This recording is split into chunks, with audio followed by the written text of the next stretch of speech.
আসসালামু আলাইকুম রহমতুল্লাহ।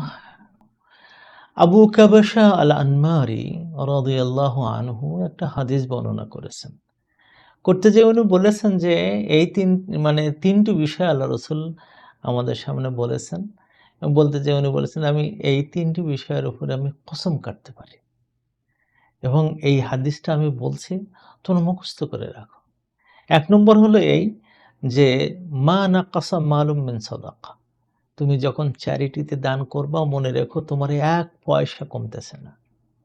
২ নম্বর হলো এই, ওয়ালা যুলিমা আবদুম মাযলামাতান, যদি কোনো মানুষকে সামান্যতম জুলুম করা হয় এবং এই জুলুম করা হলে সে সবর করে, ইল্লা যাদাল্লাহু ইজ্জান, যাদাহুল্লাহু ইজ্জান, আল্লাহ তাকে ইজ্জত বাড়িয়ে দেন।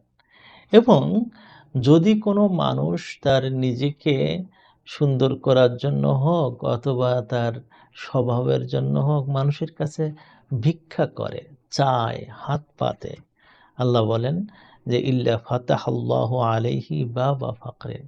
আল্লাহ রসুলের ভাষায় আল্লাহ তাআলার কথা আমাদের কাছে আসছে এইভাবে যে আল্লাহ তাআলা তার জন্য দারিদ্র্যের দরজা খুলে দেয়।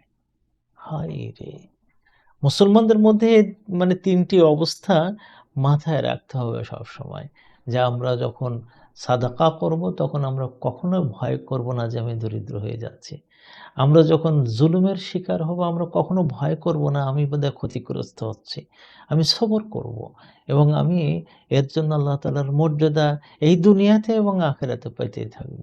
এবং আমরা যদি ভিক্ষাবৃত্তি করি, সেই ভিক্ষার কারণে আমার জীবনের সমস্ত আ সবকিছুকে নষ্ট করে ভিক্ষার দিকে নিয়ে যায়, দারিদ্র্যের দিকে আল্লাহ তাআলা নিয়ে যায়।